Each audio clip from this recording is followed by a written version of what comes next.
and I'd like to welcome you to our weekly Republican media availability.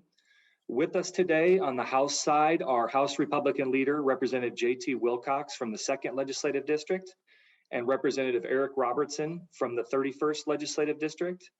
And on the Senate side, we have Senate Republican leader John Braun from the 20th Legislative District, and Senate Republican Whip Keith Wagner, ranking member on the Senate Behavioral Health Subcommittee to Health and Long-Term Care, and from the 39th Legislative District. With that, I will turn it over to House Republican leader J.T. Wilcox for some remarks. Well, hello, everybody. Thank you for being here. It's been an eventful and sometimes tiring week. I think you're all aware we had a pretty long debate in the House on a bill that we thought threatened to raise prices eventually clear across Washington. It would reach into every corner of the economy, including the homes of people that work at home. It was a unifying debate for the House Republicans, and that was followed by a day of largely inactive politics. So cutoff day was pretty slow. There was lots of time. I know that the Democrats think that there was a bunch of bills that got killed, but if there was anything that they really wanted to pass, there certainly was time. And if you go back and look at the TVW tapes, you'll find that they just decided to run a series of pretty innocuous bills. There were, I think, some major failures this session. And in some very important areas, we heard constantly from all of us, honestly, that fixing those police reform bills was absolutely critical. And we had a few watered down fixes that allowed the police to do a few things that they had been prevented from doing last year. But the really important stuff was an utter failure. You saw Democrats kill the Griffey bill that would have made it easier to control shoplifting, something that has reached into every town in our state and has become violent and threatening in many cases. And you saw them fail to bring to the floor the Robertson bill that would address vehicular pursuits. Now, we've got a chance to do something with a really good Senate bill that came over. We've been told by people on that committee that it stands no chance in the House, but it's the last chance to fix public safety. And I think it's critical that we do move that bill, and I'd call on them to do that. When it comes to housing, the thing that consistently shows up as the number one concern for people in our state, I think that was also a disappointing failure. There was what they called the missing middle bill, was highly promoted by many. Controversial. It wasn't an easy bill to do, but I personally told the governor earlier this week that there would be Republican support for that bill, depending on the form that came out. Representative Paulette dropped a couple of amendments on it that I think made it much more difficult for everybody to deal with.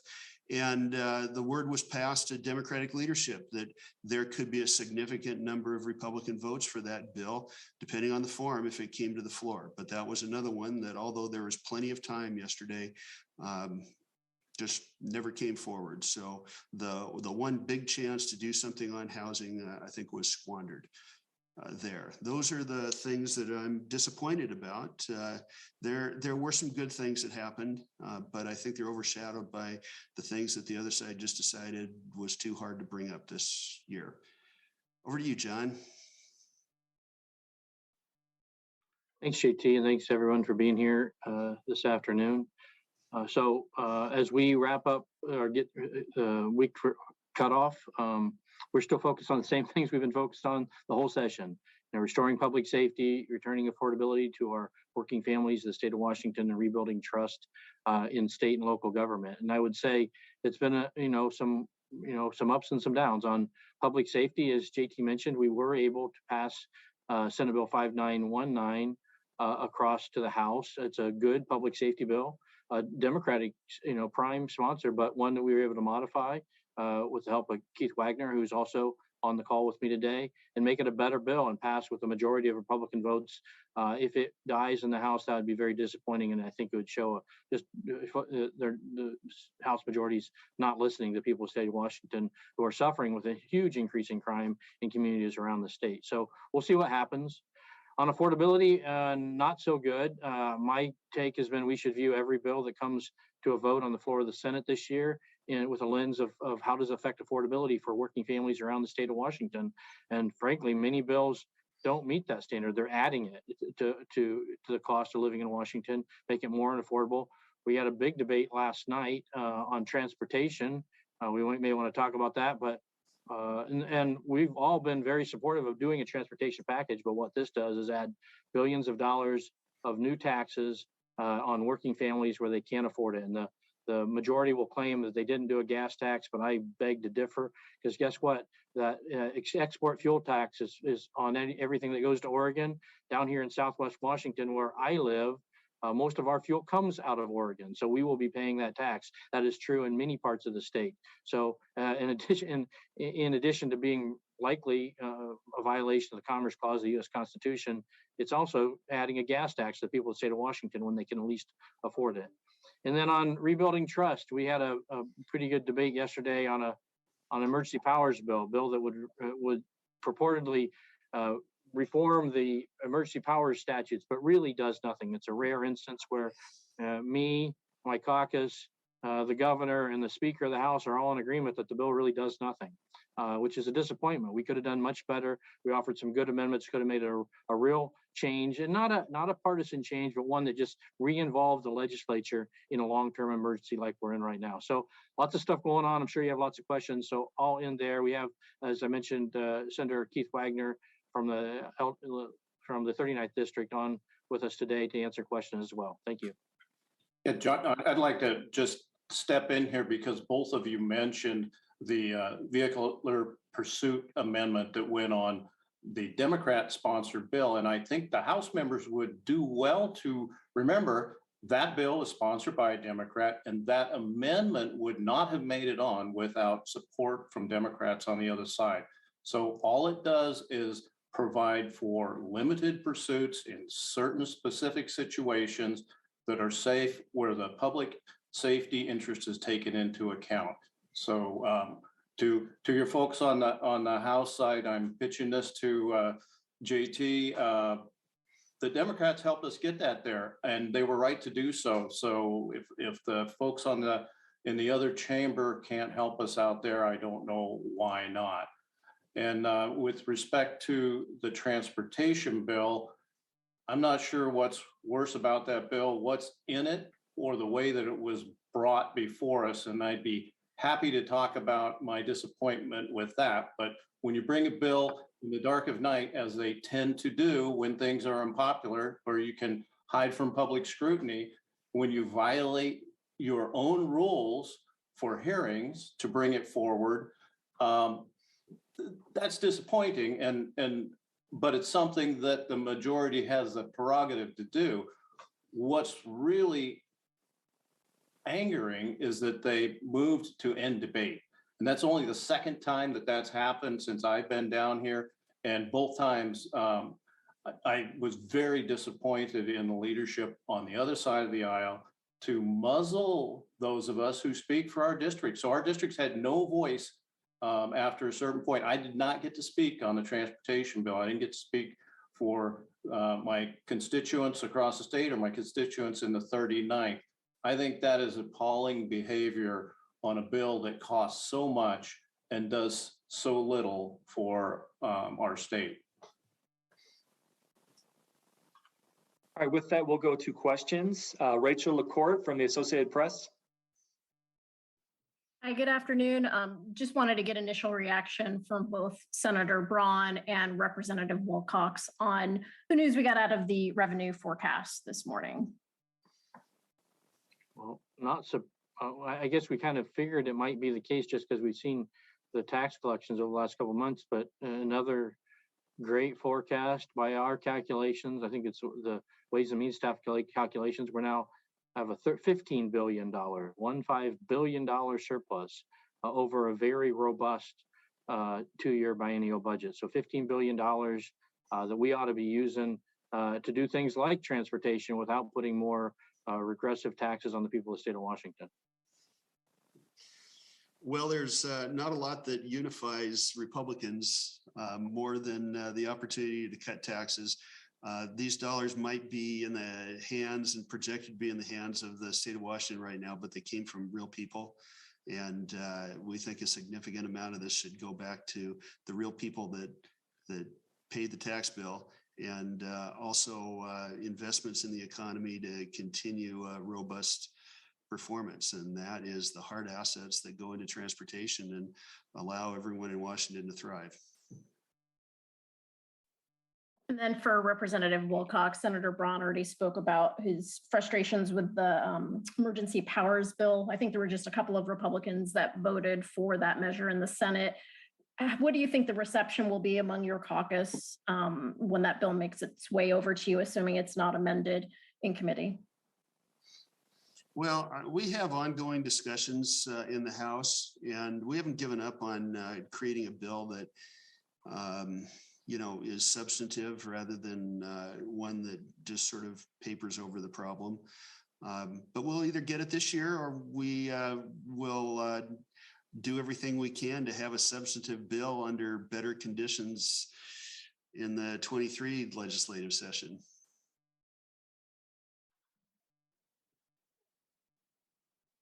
All right, next we'll go to Austin Jenkins.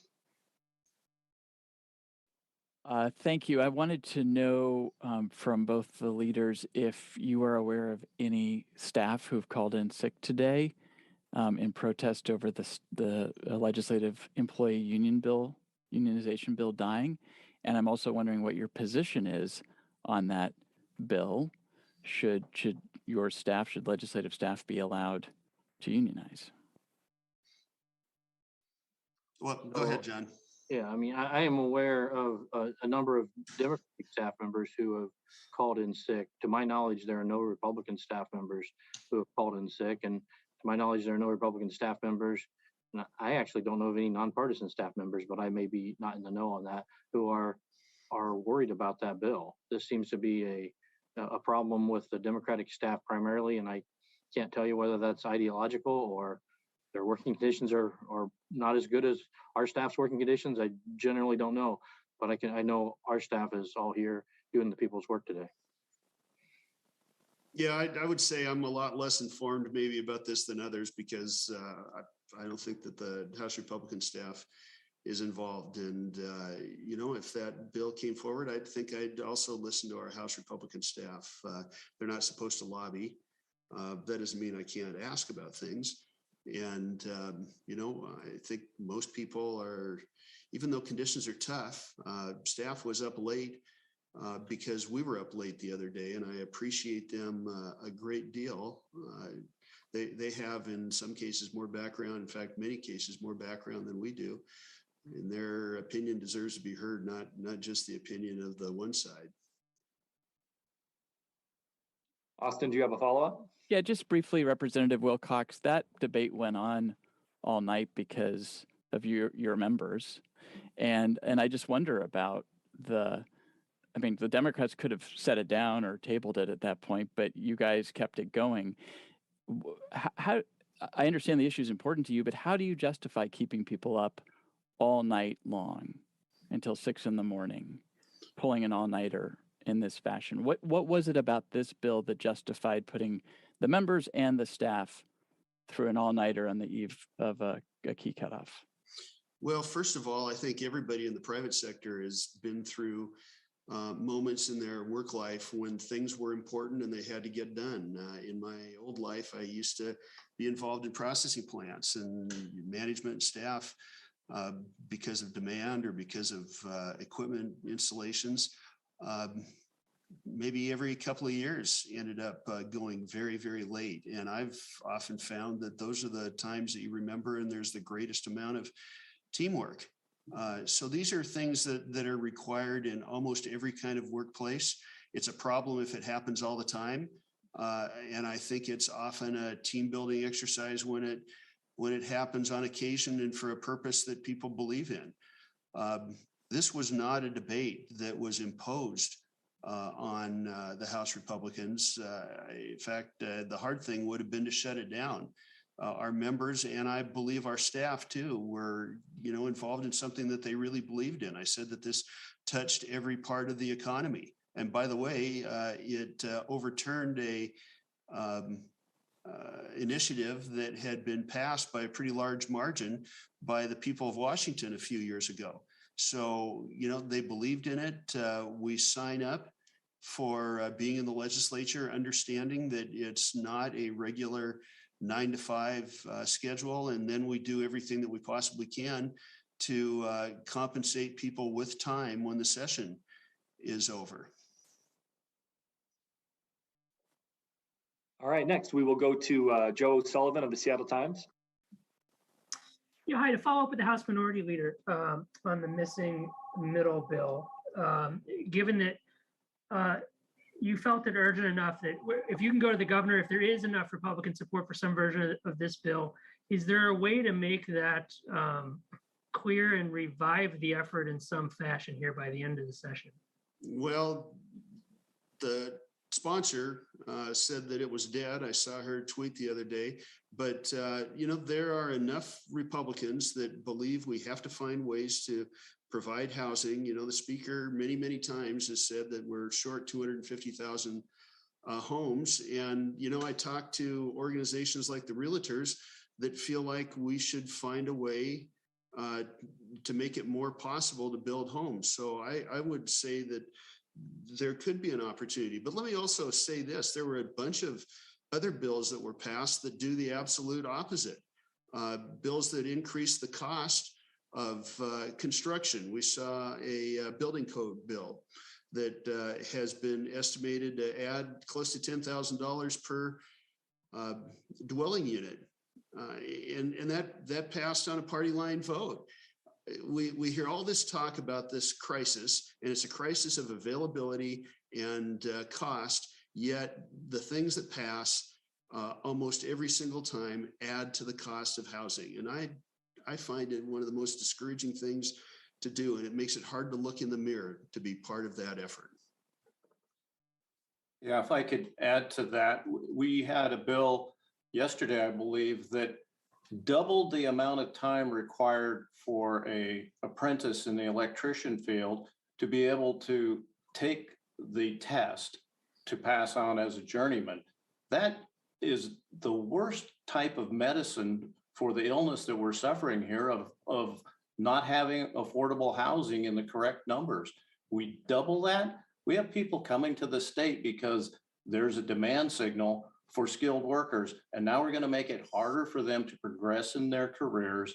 It just doesn't make sense. At the same time, we're pretending, I hope not pretending, but hopefully in good faith, to want to build affordable housing in the state. But we chip away at it with these little bites at productivity, these little bites at construction folks, little bites at landlord-tenant law that continually drive up the cost. And we can do better than that. If we really wanted to make housing more affordable in Washington, we could do it. But it seems like that is a false promise. Joe, did you have a follow-up? No, that's it. Thank you. Okay. Next, we will go to Melissa Santos at Crosscut. Hi there. I don't have any questions today. Okay.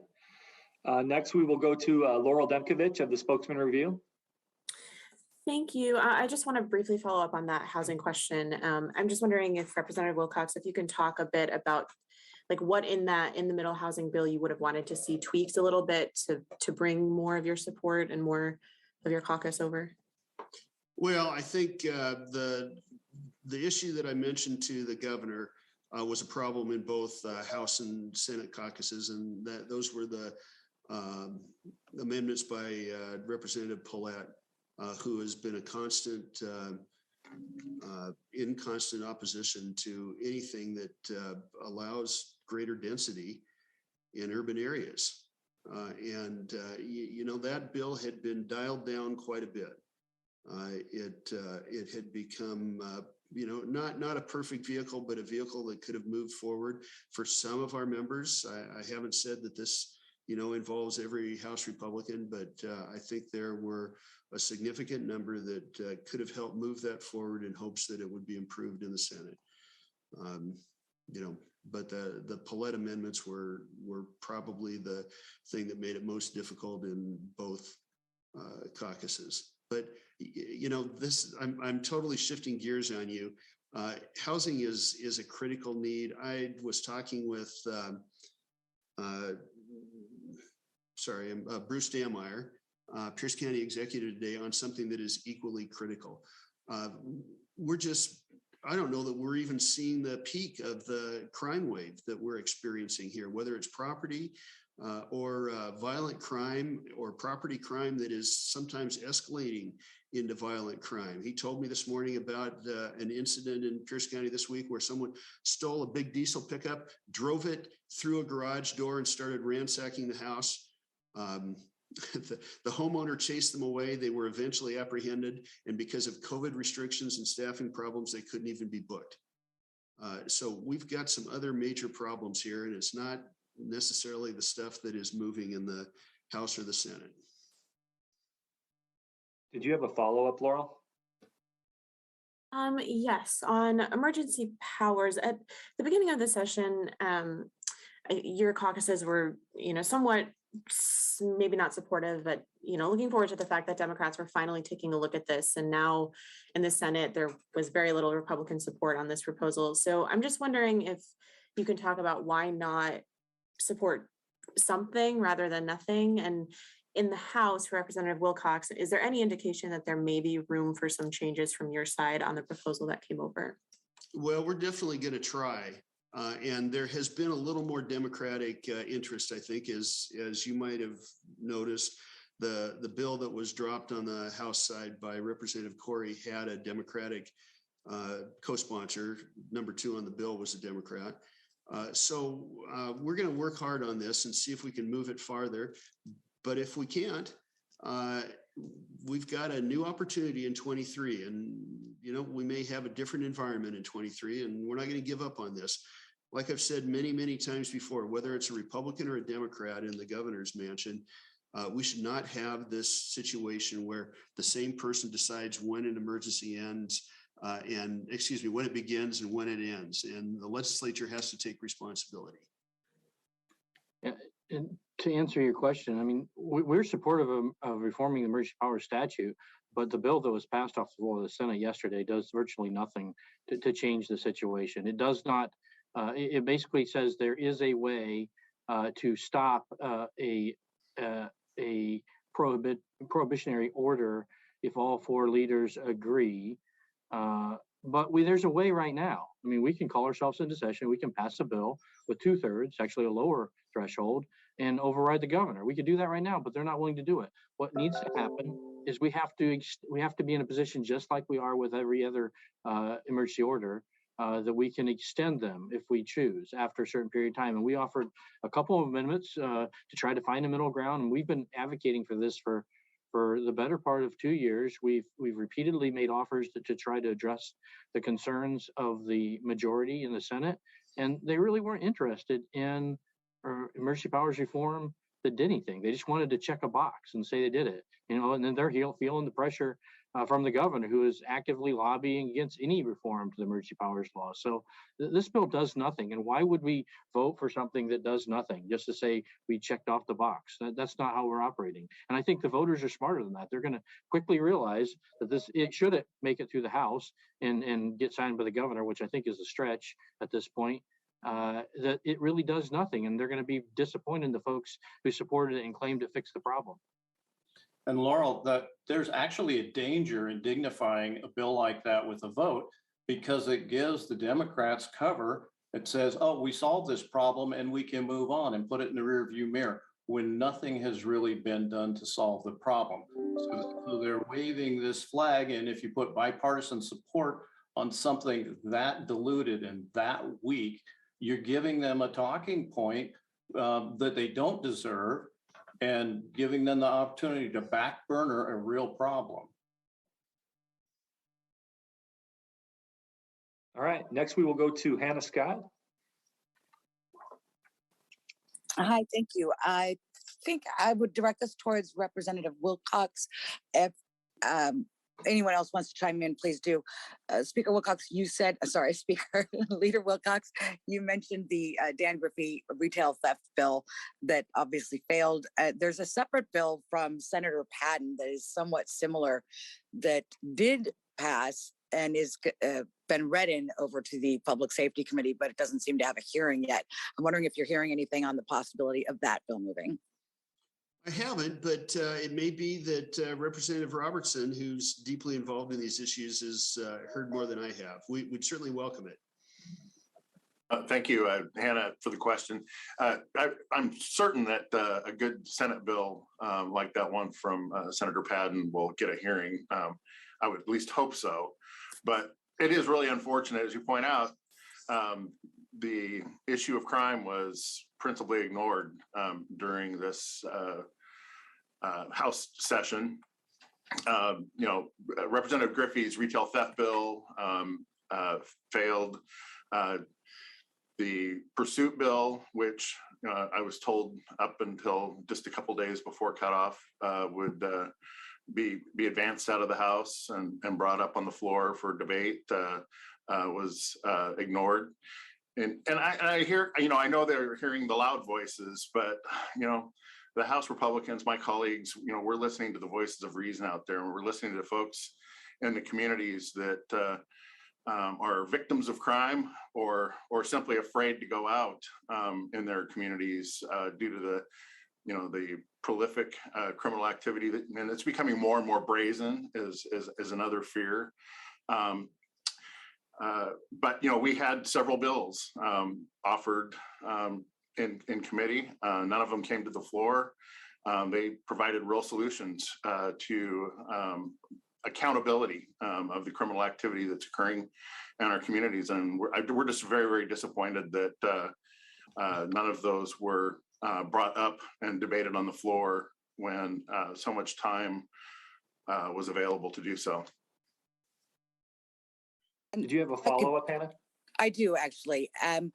It looks as though the House Public Safety Committee has already scheduled a hearing for this week for its used to be total confinement. It's 5036 concerning conditional commutation, a very controversial bill. I'm wondering if there's any strategy underway to try to keep that from moving off the floor, which I understand it's expected to.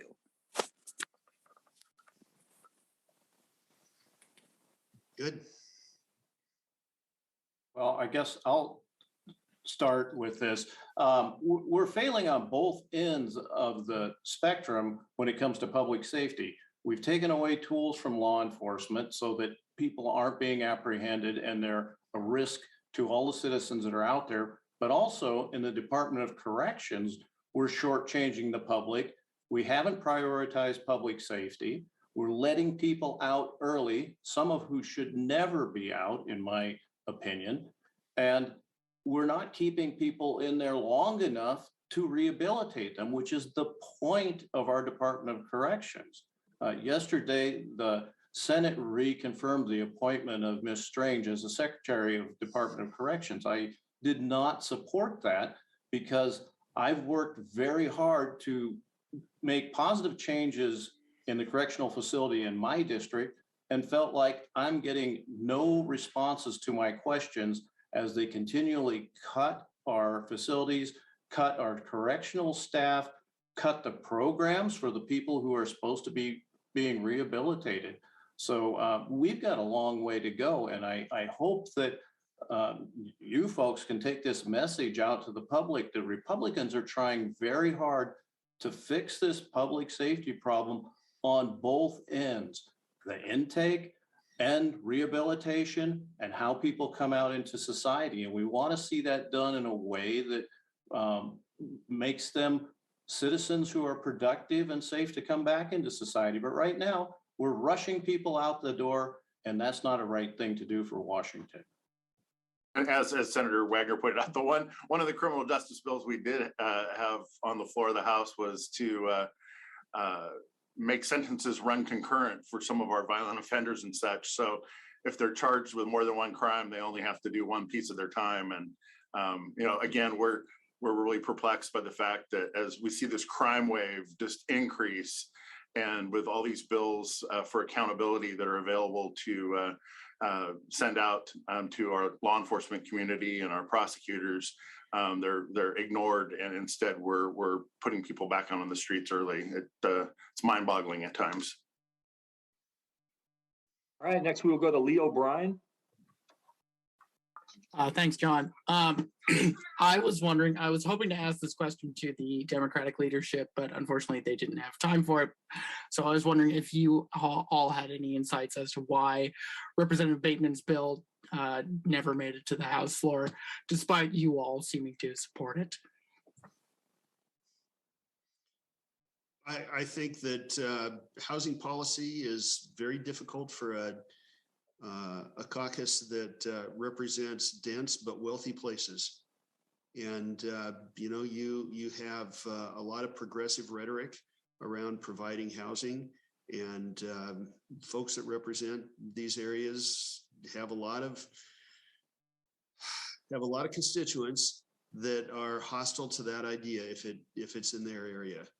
I don't represent a place like that, so I'm kind of going based on secondhand information, but I think that's the gist of it.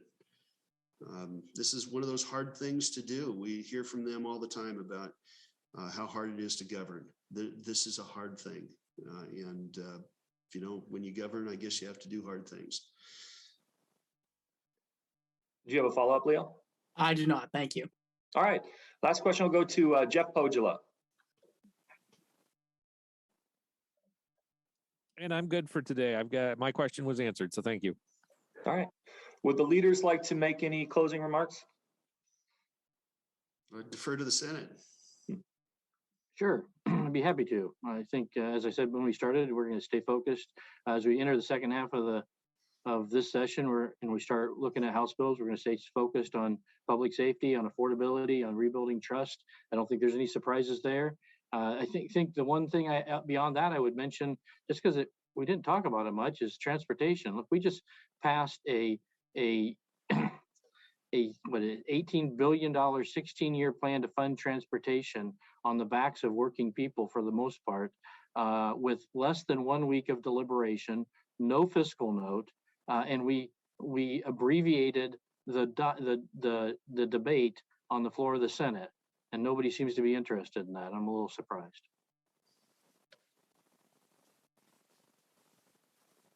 Thanks for being here, everybody. Good to see you. Thank you, everyone. Okay.